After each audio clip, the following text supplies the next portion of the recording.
እስኪ ይህንን አስቡት። ማንም የማያያት በዕለት ተዕለት ድግግሞሽ የተዋጠች አንዲት ሴት ህመሟ በውስጧ በጥልቀት ተቀብሯል። ነገር ግን ከዚያ ጸጥተኛ ገጽታ በታች ቁጣ፣ ሚስጥሮችና አብዛኛው ሰው የማይደፍረው ፍላጎት አለ። የመታገስ አቅሟ ሲያልቅ ዓለም አዲስ ሰውን ልታገኝ ግድ ነው። እሱም ግን የሚያምር አይሆንም። ይህ ተከታታይ ፊልም ለምን እጅግ የተዛባ እንደሆነ እንደሚከተለው አብረን እናየዋለን። መልካም ቆይታ ተመኘንላችሁ። ሊዩስ ተራ ህይወት ትኖራለች፣ ነገር ግን ሌሎች ሰዎች አያስተውሏትም። እንደዛም ሆኖ በአንድ ቢሮ ውስጥ ስራ አግኝታለች። ይሁን እንጂ ከልክ ያለፈ አይታይነቷ ብዙ ጉዳት ያደርስባታል። የስራ ባልደረቦቿን ለመሸሽ ስትሞክር በቀንም ቢሆን በቡና ትቃጠላለች። ሁሉም ሰው ሲወጣ ማንም ደህና ደር አይላትም። ሊዩስ እዚያ የሌለች ይመስል መብራቱን አጥፍተውባት ይሄዳሉ። እህቷ ሴሪም ብትሆን በቴክስት መልእክት እንኳን ችላ ትላታለች። በመጨረሻም ሊዩስ የማያስተውሏትን ሰዎች ዝርዝር አዘጋጀችና ዓላማውም አንድ ነገር ብቻ ሆነ፣ እሱም እነሱን መግደል። በዝርዝሩ አናት ላይ ጁሊያ ትገኛለች። ጁሊያ ከልጅነቷ ጀምሮ የሊዩስን ስነ አእምሮአዊ ትግል ለማባባስ ሁሉንም ነገር የምትፈራ እንደ መንፈስ ያለች ምስል እንድትሆን አድርጋታለች። አንድ ቀን አባቷ ሞተ። እርዳታ ለመጥራት ብትሞክርም ነርሶች ግን አልሰሟትም። ከዚያም ድንገት አባቷ ወደ ህይወት ተመለሰ። ይህ እንደ ቀልድ ብቻ የሚታይ ነበር። አባቷ በእጆቿ ያለውን የቃጠሎ ጠባሳ አይቶ ሰዎች እንዲያዩዋትና ለራሷ እንድትቆም አበረታታት። ንግግራቸው በከባድ ሳል ተቋረጠ። ይህም አባቷ በጠና የመታመም ውጤት ነበር። ሊዩስ ነርሶችን ለመጥራት ብትሄድም ነርሶቹ ግን አልሰሟትም፣ ትተዋት ሄዱ። ሊዩስ ወደ ክፍሉ ስትመለስ ይህን ጊዜ ግን አባቷ እውነትም ሞተው ነበር። ይህ ለሊዩስ የመጨረሻ መነሻ ሆነላት። አሁን በፍጹም ሁሉም ሰው በዝርዝሯ ውስጥ ተካተተ። በአባቷ ቀብር ስነ ስርዓት እንኳን የሌላን ስም እየጠሩ ማንም ሊያናግራት የሚፈልግ አይመስልም። እህቷ ስለ ሊዩስ ስሜት ደንታ ሳይኖራት የአባታቸውን ቤት ለመሸጥ እንደወሰነች ተናገረች። ገዢዋ ደግሞ ጁሊያ ነበረች። ሊዩስ በድጋሚ ህይወቷን ለማበላሸት የቆረጠችውን ጁሊያን አሰበች። ያን ምሽት ሊዩስ አባቷ በሚወደው ወንበር ላይ ተኝታ አደረች። በማግስቱ ስራ ላይ አዲስ ነገር ፈልጋ አለቃዋ ኖርማንን ወደ ጀማሪ ሪፖርተርነት እንዲያዘዋውራት ጠየቀችው። እሱ ግን እንደማትችለው አሰበና የገዳይነት ስሜት እንደሌላት ነግሯት ያንን ስሜት ስታዳብር ብቻ ወደ እሱ መመለስ እንደምትችል ገልጾ ለጊዜው ግን ሲቪዋን ቆሻሻ መጣያ ውስጥ እንድትጥለው ነገራት። ሊዩስ በንዴት ውስጥ ሆና ሳታውቀው ደብዳቤዎችን ቀደደች። ይህንን ያወቀችውም ኖርማንን ሊያይ የመጣው ፒርስ ሲጠራት ነበር። ከቅርብ ጊዜ ወዲህ ፒርስ በደግነት የያዛትና ስሟንም የሚያስታውስ ብቸኛው ሰው ነበር። ነገር ግን አለቃው ፒርስን በጥቂት ደቂቃዎች ውስጥ እንደ ጀማሪ ሪፖርተር መቅጠሩ ለሊዩስ አልተስማማትም። ከስራ ወጥታ እሱን ለመግደል ተከተለችው። ነገር ግን በድንገት እጇን ተቆረጠችና ፒርስም አያት። ቢላዋውን እየረገጠች የስራ ኢሜይሉን ጠየቀችው። ያን ምሽት ሊዩስ የጁሊያን ፖስተር እያየች በሐሳብ ተዋጠች። አርጌው ህመሟ ተቀሰቀሰና ውሻዋን ሳትከታተል ስትቀር ውሻው ሞተ። በጓሮ ውስጥ ቀበረችና እህቷ ቤቱን እንዳትሸጠው ለመነቻት። ምክንያቱም የቀራት ትዝታ እሱ ብቻ ነበርና። ሊዩስ በደንብ ሰክራ ፍርሃቷ ጠፋና ጁሊያን ፊት ለፊት ለመጋፈጥ ሄደች። ጁሊያ ግን ለማውራት እንኳን ፍላጎት አልነበራትም። ያደረግሽውን እንዳላወቅሽ አትምሰይ አለቻት። ሊዩስ የሰው ፍርሃት በረታባትና ከድልድይ ስር ተሸሸገች። አንድ ሰካራም ሰው መጥቶ በድንገት የሆነ ነገር አፈሰሰባት። ዝም ብሎም እንዳላያት ነገራት። በዚያ ቅጽበት ሊዩስ ከዛሬ ጀምሮ ዓለሟ እንደሚለወጥና ይህ ሰው የመጀመሪያው ሰለባ እንደሚሆን ወሰነች። አሁን ታይኛለህ በማለትም በጭካኔ ገደለችው። ሊዩስ ከስካሯ ስትባንን በማግስቱ ብቻ ነው ወደ ልቦናዋ ተመልሳ የግድያ ማስረጃዎችን ማጥፋት የጀመረችው። ከዚያም የቤት ደወል ተደወለ። ትውውቅ ያለው ክሬግ ነበር። እሷ ወደ ተሻለ ሁኔታ እንደተለወጠች ወዲያውኑ አስተዋለ። ወደ ስራ ስትሄድ ፖሊሶች ግድያውን ሲመረምሩ አየች። ቢሮ ስትመለስ ፒርስ ሻይ ያቀረበላት። ለምን እንደሆነ ባይገባትም አመሰገነችው። አለቃ ቡድኑን ስለምን መዘገብ እንደሚችሉ ጠየቃቸው። ሊዩስ ፍርሃቷን ተቋቁማ ስለተገደለው ሰው ልትናገር ብትሞክርም ጄፍ ቀደማት። አለቃው የእሱን ሐሳብ ወደደው። በኋላም ፒርስ ወደ ግድያው ቦታ ሄዶ ፖሊሶችን ጠየቀ። ምንም መረጃም ሆነ ምክንያት አልነበራቸውም። ከ10 በላይ ቁስሎች ስለነበሩት ግን አለቃው ብዙ አጥቂዎች ሊኖሩ እንደሚችሉ እርግጠኛ ነበር። ሊዩስ እንዳዋቂ ራሷን ነቀነቀች። የመያዝ እድሏ ምን ያህል እንደሆነ ለማወቅ ድረገጾችን ፈተሸች። የሥራ ባልደረባቸው የተገዳዩን ስም አወቀ። ሊዩስ ግን ዋናው ሪፖርተር ጎማው እንደተነፈሰበት ጨምራ መረጃውን እሷ እንዳገኘችው አድርጋ ላለቃው ነገረችው። ኖርማን ትኩስ መረጃ ከፈለገ ታሪኩን ለሷ መስጠት ነበረበት። እሷና ፒርስ የማቹ እናት ወደሚኖሩበት ቤት ሄዱ። ፒርስ ሴትየዋ ጥቂት ደቂቃ እንዲሰጧቸው አሳመናቸው። ሊዩስ እናትየውን ምን ያህል እንደተሰበረች ስታይ የራሷን የሀዘን ቀን አስታወሰች። ወደ መጸዳጃ ቤት የሚሄድን ሰበብ በመጠቀምም የማቹን ክፍል ፈተሸችና እዚያ ሚስጥራዊ የሚል ምልክት ያለበት ደብዳቤ አገኘች። በውስጡም ተገቢ ያልሆነ ባህሪ በመፈጸሙ ምክንያት እንዳይቀርብ የሚከለክል የፍርድ ቤት ትዕዛዝ ነበር። አሁን ያ ሰው መሞት ይገባው እንደነበር ማወቅ ፈለገች። በደብዳቤው ላይ ባለው አድራሻ መሰረትም ትዕዛዙ እንዲወጣበት ያደረገውን ዴቭን አገኙት። ዴቭ እንደተናገረው ሟቹ ሰውዬ ግራኝ እንደነበረና ዘወትር በሱ ላይ ውሸት በማሰራጨት ከፖሊስ ጋር እንዲጣላ ያደርገው እንደነበር ገለጸ።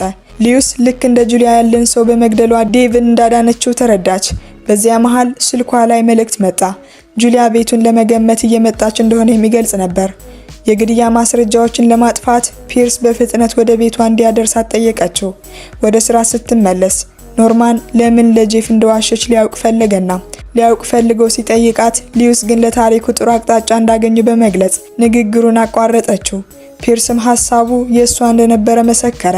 ኖርማን ታሪኩ እንዲታተም ተስማማና ነገር ግን በጄፍ ስም መመዝገብ እንዳለበት ነገራት። ሆኖም ሊዩስ እንዳትጨነቅ የእሷም ስም አብሮ እንደሚጠቀስ ነገራት። ይህ እሷ የፈለገችው መልስ አልነበረም። ነገር ግን እንደ ሁሌው ከስራ በኋላ አልረሷትም። ወደ መጠጥ ቤት አብሯቸው እንድትሄድ ጋበዟት። እዚያም ሊዩስ እንደሷ ማንም የማያያቸው ሰዎች ማስተዋል ጀመረች። ዘፈንም ዘፈነች። ሆኖም ፖሊሶች ሲመጡ ደስታው ተቋረጠ። ሊዩስ እሷን ፍለጋ የመጡ መስሏት ደነገጠች። እነሱ ግን ስለ ጉዳዩ አዲስ መረጃ ፈልገው ብቻ ነበር አመጣጣቸው። ከመጸዳጃ ቤት ስትወጣ ያንኑ ሰውዬ ድጋሚ አየችው። በዚህ ጊዜ ጠባዩ አስከፊ ነበር። ለባሬስታው ሳይከፍል ቢራ እንዲሰጠው ያስገድደው ነበር። በዚያ ቅጽበት ሊዩስ ሌላ ግድያ ለመፈጸም ወሰነች። ግድያውን ከፈጸመች በኋላ በከተማዋ ውስጥ ስትራመድ የጁሊያን ድርጅት አየችና እሷንም የምታስወግድበትን ቀን በጉጉት እያሰበች አዲስ ቀን ተጀመረ። ሊዩስ የጁሊያን መደበኛ ውሎች አጠናችና እሷን ለማጥፋት የሚያስፈልጉ ቁሳቁሶችን ገዛች። አንድ ቀን ክሬግ ቀርቦ ስለ ቀድሞው ይቅርታ በመጠየቅ አብረው ስለሚሰሩት የንግድ ስራ ቡና እየጠጡ እንዲያወሩ ጠየቃት። በማግስቱ ሊዩስ የጋዜጣውን የፊት ገጽ ስታይ የጄፍ ስም ብቻ በግልጽ ተጽፎ አየች። የሷ ስም ለምን እንዳልተጠቀሰ ግራ ገባት። ጄፍ ግን ወደ ገጽ 38 ገልጦ ስሟ በትንሽ ፊደል ተጽፎ አሳያት። ስምሽ እንዲታይ ከፈለግሽ የኔን ሌብል ሜከር አበድርሻለሁ፣ በስቴፕለሬሽን ላይ ስምሽን መለጠፍ ትችያለሽ በማለት አሾፈባት። ለመበቀልም ግማሽ ፓኬት የሆድ ማለስለሻ የጨመረችበትን ልዩ ቡና አዘጋጀችለት። ብዙም ሳይቆይ የማቹ እናት ወደ ቢሮው ዘልቃ በመግባት ሊዩስንና ፒርስን ጥሩ ዘገባ ስላልጻፉ ጮሆችባቸው። ጄፍ ታሪኩ የሱ እንደሆነና ቅሬታ ሁሉ ወደ እሱ መቅረብ እንዳለበት ተናግሮ ጣልቃ ገባ። ከዚያም በቡናው ምክንያት መጸዳጃ ቤት ውስጥ እንዲገባ ተገደደ። ያን ምሽት ሊዩስ ከክሬግ ጋር ቀጠሮ ነበራት። ይህም በመጨረሻ አስገራሚ ክስተት ሆኖ ተጠናቀቀ። ንጋት ላይ ከቤቱ ወጣች። አንድ ፖሊስ ደውሎ ክለቡ ውስጥ የነበሩትን ሁሉ እየጠየቁ እንደሆነ ነገራት።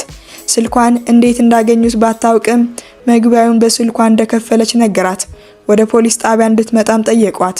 በምርመራው ወቅት ዋናው መኮንን የቅርብ አለቃውን ጠራና የሱ ረዳት ግን በሊዩስ ላይ ፍጹም ጥርጣሬን አላስተዋለም። ፖሊሶቹ ሊዩስን በነፃ ለቀቋት። ወደ ስራ ስትመለስ ሁሉም ተሰባስበው የሆነ ነገር ሲያወሩ አየች። ፖሊሶች ሁለተኛ አስክሬን አግኝተዋል። ጉዳዮቹ ተያያዥነት እንዳላቸው እርግጠኞች ነበሩ። የግድያ ምልክቶቹ ተመሳሳይ ናቸውና ሊዩስ የጁሊያን ጉዳይ ለጊዜው ለማቆም ወሰነችና ክሬግን እንዲያገኛት ጠየቀችው። እሱ ግን አለቃውን ለማስደመም ስራ እንደበዛበት ነገራት። ቢሆንም ወደ ስራ ቦታው ሄደችና እዚያም ጁሊያን ስለ አባቷ ቤት እድሳት ስታወራ ታገኛታለች ብላ በፍጹም አልጠበቀችም ነበር። ከመሄዷ በፊት ሊዩስ የጁሊያን ስልክ ሰረቀችና ስልኩ ከፍቅረኛዋ ማርከስ በሚመጡ መልእክቶች ይንቀጠቀጥ ነበር። ነገር ግን ገና አልሄደችም። የጁሊያን መኪና ጎማ በሳችና ጁሊያን መጠበቅ ጀመረች። ጁሊያ ከክሬግ ጋር ከስራ ያለፈ ግንኙነት እንዳላቸው በግልጽ ይታይ ነበር። ይህንን ለማረጋገጥ ጁሊያ ለእጮኛዋ ደውላ እርዳታ እንድትጠይቅ ሐሳብ አቀረበችላት።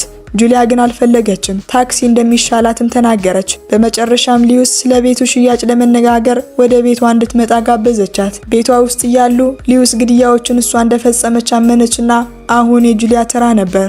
ጁሊያ ለማምለጥ ብትሞክርም የሚያንሸራትተው ወለል ግን ከዳት። ለመቆም ስትሞክር በትልቅ የበሬ ስጋ መታ ዘረረቻት።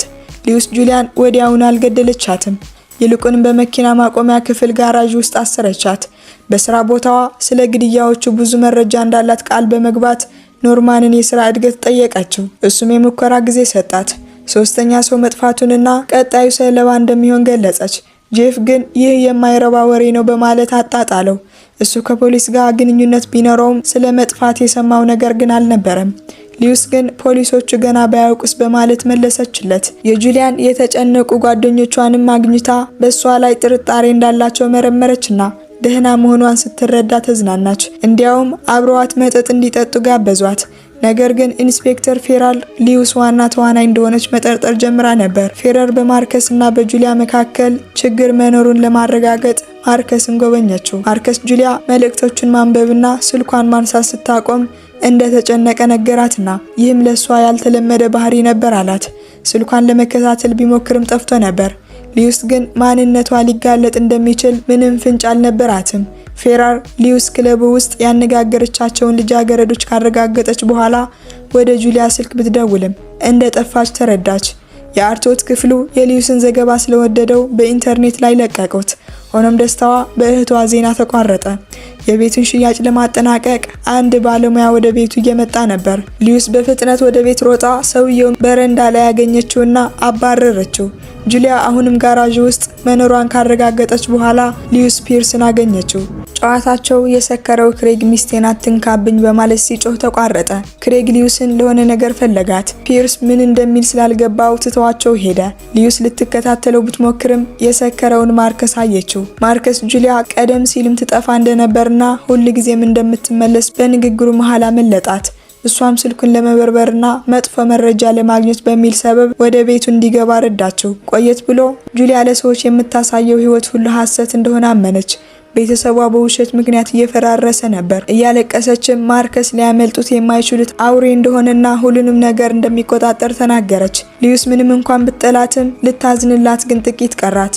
በማግስቱ መላው ከተማ ጁሊያን ፍለጋ ወጣ። ምልክቶችን በየቦታው ተለጥፈው ነበር። ፌራር ስለ ሊዩስ ያላትን ጥርጣሬ ለዋናው መኮንን ልታቀርብ ብትሞክርም አለቃዋ ግን በግድያ ወቅት ክለቡ ውስጥ የነበረው ማርከስ ከጀርባው አለበት ብሎ ስለገመተ እሱን እንድትመረምር ነገራት። ፌራር ግን ሌላ እቅድ ነበራት። ከክሬግ የስራ ቦታ ምርመራ ጀመረች። ምንም መረጃ ባታገኝም የደህንነት ካሜራዎችን አስተዋለች። ሆኖም የተቀረጸው ምስል ጠፍቶ ነበር። ጁሊያ ለሊዩስ ህይወቷ ሁልጊዜም የበሰበሰ እንደነበር ተናዘዘች። ለራሷ የተሻለ ስሜት እንዲሰማ ስትል ሌሎችን ዝቅ ታደርግ እንደነበርና ከጊዜ በኋላ ግን ስህተት እንደነበር ተረዳችና ለሊዩስ ማዝናላት ሜካፕ ሰራችላት። ጁሊያ ሊዩስ እንድትገድል ትችል ነበር። ነገር ግን በትምህርት ቤት ጓደኛሞች ብንሆን ኖሮ ምን ሊፈጠር ይችል ነበር በማለት በሐሳብ ተከዘች። ከጥቂት ሰዓታት በኋላ ሊዩስ ክሬግን ጎበኘችው። እሱም ጥሩ ምግብ ሰርቶ ነበር። ጥቂት ከጠጡ በኋላ የሱ የስራ ቦታ መገኘቷን ለማንም እንዳይናገር ለመነችውና የታመመች መስላ ከስራ ቀርታ ስለነበር ካለቃዋ ጋር ችግር ሊፈጥርባት እንደሚችል ነገረችው። አዲስ ቀን መጣ። ጄፍ በሊዩስ ላይ መጥፎ መረጃ እንዳለው ጠቆመ። ነገር ግን አልተናገረም። ይህም አስፈራት። እሷና ፒርስ ጁሊያን የመፈለጊያ ቡድንን ተቀላቀሉ። ጄፍ ለማርከስ በጆሮ ሲያንሾካሹክና ሁለቱም ወደ እሷ ሲመለከቱ አየች። ከዚያም ፌራር መጣች። በጁሊያ ጓደኞች ስብስብ ውስጥ እነማን እንዳሉ ጠየቀችና ሊዩስ እንደማትገኝበት ግልጽ ነበር። ነገር ግን ጁሊያ ከጠፋት ጀምሮ ሊዩስ አጋዥ ሆና ስለነበር አሁን አብሯቸው ነበረች። ፌራር እሷን ልታናግራት ፈለገች። ሊዩስን በጭንቀት ጸጉሯን መሳብ ጀመረችና ፌራር ይህንን አስተዋለች። ወደ ውጭ ስትወጣ ማርከስ አስቆማት። እሱና ጄፍ እሱ ቤት በሄደችበት ወቅት ስለተሰረቀ ጠርሙስና ስለረጠበ ወንበር እያወሩ ነበር። እነሱ ከስራ እንድትባረር ይፈልጉ ነበር። ሊዩስ ሁልጊዜ ሊረዳት ቢሞክርም ፒርስ ላይ በንዴት ጮኸችበት። እሱ ግን እውነት እንዳልሆነና እሷ በቀላሉ እንደምትማርከው ነገራት። እሷ ግን ልትሰማ አልፈለገችም። የፈለገችው ማርከስ እንዲጠፋ ብቻ ነበር። ግን እድል አልቀናትም። ጄፍ ያለፈ ነበር። ቀጣይ እርምጃዋ ምን እንደሚሆን ለማወቅ ጓጓ። ጄፍ ቀጣዩ ሰለባ እሱ እንደሚሆን በመስጋት ሸሸ። ሊዩስ ተከተለችው። በመጨረሻም በመኪና እየገፋች ከከባድ መኪና ስር እንዲገባ አደረገችው። ከዚያም በኋላ ሁሉንም ነገር ለማቆም ወሰነች። ከእንግዲህ መግደል የለም። ወንዝ ዳር ሄዳ ቢላውን አጽድታ ለመጣል ተዘጋጀች። ነገር ግን በዚያን ቅጽበት የመኖሪያ አድራሻዋን አውቆ እንደሚመጣ የሚይዝት የቴክስት መልእክት ደረሳት። ይህ በእንዲህ እንዳለ ፌራር ክሬግን በጥብቅ ትመረምረው ነበር። እሱም ጁሊያ የሊዩስን ቤት ትፈልግ እንደነበር ሳያውቁ አመለጣት። የክሬግ እንግዳ ባህሪ ፌራርን አጠራጠራትና ማንኛውም ነገር መደበቅ በኋላ ለሕግ ተጠያቂ እንደሚያደርገው አስጠነቀቀችው። ፌራር የፍርድ ቤት ትዕዛዝ ሳይኖራት የሊዩስን ቤት ለመፈተሽና ሕግ ለመጣስ አቀደች። ነገር ግን ሊዩስ ሌላ መውጫ ነበራት። አሁን በጁሊያ ላይ በቀል ካልፈለገች ለምን ሁሉንም ነገር ማርከስ ላይ አታሳብብበትም? ሁለቱ ልጃገረዶች ሊዩስ እና ጁሊያ አንድ እቅድ አወጡ። ፌራር የሊዩስ ቤት ስትደርስ እነሱ ቤቱን ለቀው ወጥተው ወደ አንድ የግንባታ ቦታ በድብቅ ገብተው ነበር። ማርከስ የደህንነት ደወሉ ሲጮህ አይቶ ራሱን በክፍሉ ውስጥ ዘጋ። ጁሊያ ራሷን ነፃ ለማውጣት ከምሽት ጠረጴዛዋ ላይ ቢላዋ እንዲሰጣት ጠየቀችው። ማርከስ ግን በጠላፊዋ ላይ በቅናት አበደ። ይህ ሁኔታ እቅዱን አበላሸው። ሊዩስም ጁሊያን ለመጠበቅ ጣልቃ ገባች። ማርከስ ጁሊያን ለማታለል ቢሞክርም ሊዩስ ግን ማርከስን በመግደል ጉዳዩን አከተመችው። ምስክሮች ሁሉ ወደ ፖሊስ ጣቢያ ተወሰዱ። ፌራር ሊዩስ እንዴት ጁሊያ በዚያ ባልተጠናቀቀ ቤት ውስጥ መሆኗን እንዳወቀች ለማወቅ ጓጓች። ሊዩስን ከማርከስ የደረሳትን የማስፈራሪያ መልእክቶች ጠቀሰች። እንደ ሪፖርተርነቷ ውጤታማ የሆኑ የውስጥ ስሜቶች እንዳሏት ተናገረች። እሷና ጁሊያ ተመሳሳይ ታሪክ ተናገሩ። ነገር ግን ፌራር ማርከስ ንጹህ እንደሆነ እርግጠኛ ነበረችና ጁሊያ እውነቱን እንድትነግራት ወጠረቻት። ጁሊያ ግን ሊዩስን አሳልፋ አልሰጠቻትም። የዚያን ጊዜ ዋናው መኮንን በነፃ ለቀቃቸው። ሊዩስ ወደ ጁሊያ ለመደወል ብትሞክርም ስልኳ ጠፍቶ ነበር። ክሬግ እየጠበቃት ነበርና ጁሊያ ቤት አደረሳት። እዚያም ፒርስን ጨምሮ ብዙ ሪፖርተሮች ነበሩ። ሊዩስ በፒርስ ላይ በመጮኋ ይቅርታ ጠየቀችና ወደ ቤቷ ሄደች። ጁሊያ ጋዜጠኞችን በመሸሽ መጣች። ልጃገረዶቹ ሰላም አውርደው ወደ ክለቡ ሄዱ። እነሱ እየጨፈሩ ያለ ፌራር ሕጉን በመጣስ በድብቅ ወደ ጁሊያ ቤት ገባች። ወዲያውንም ከስራ ክፍል ውስጥ አንድ ፍላሽ አገኘች። ቪዲዮው ሊዩስ የመኪና ጎማ ስትበሳ በግልጽ ያሳያል። አዲስ ቀን መጣ። ሊዩስ ቤት ስትደርስ ያልተጋበዘ እንግዳ ፌራርን አገኘች። ፌራር ያገኘችውን መረጃ ወዲያውን መግለጽ አልፈለገችም። ቀጣዩን ግድያ ጠብቃ ሊዩስን በቁጥጥር ስር ለማዋል አቀደች። በኋላም ፌራር ጁሊያን ስለታገተችበት ታሪክ ልዩ ዘገባ እንድትሰጥ ወደ ስራ ቦታዋ አመጣቻት። ፒርስ ጥያቄዎችን ሲያቀርብ ሊዩስ ምርጫዋ ስህተት እንደነበር አሰበች። ከክሬግ ጋር ያለውን ግንኙነት ለማቋረጥ ወደሱ ሄደች። እሱ ግን አልገባ አለው። የጠየቀችው ሁሉ እንዳደረገ ለፖሊስ እንኳን ሳይቀር እንደዋሸ ነገራት። ደግሞስ ትልቁ ጠላቷ የነበረው ጁሊያ እንዴት ፍቅረኛዋ እንደሞተ ወዲያውኑ የቅርብ ጓደኛዋ ሆነች። ሁሉም ነገር ግራ የሚያጋባ ነበር። ክሬግ ሚስትሯን ለመጠበቅ ቃል ገባ። ነገር ግን የአባቷን ንግድ እንድትሸጥለት ጠየቃት። ሌላ አማራጭ ስለሌላት ፈረመች። ያን ምሽት ፒርስ ቤቷ መጣ።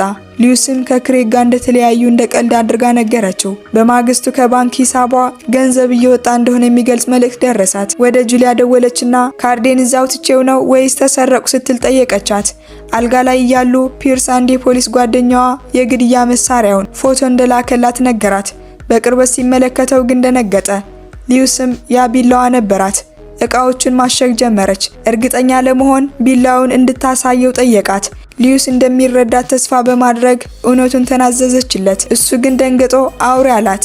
ወደ እስር ቤት መሄድ ስላልፈለገችም ገደለችው። እኔ አውሬ አይደለሁም እያለች ስትጮህ ልክ በዚያ ቅጽበት እህቷ ወደ ቤት ገባች። ተከታታይ ፊልሙም በዚህ ልብ አንጠልጣይ ሁኔታ ይጠናቀቃል።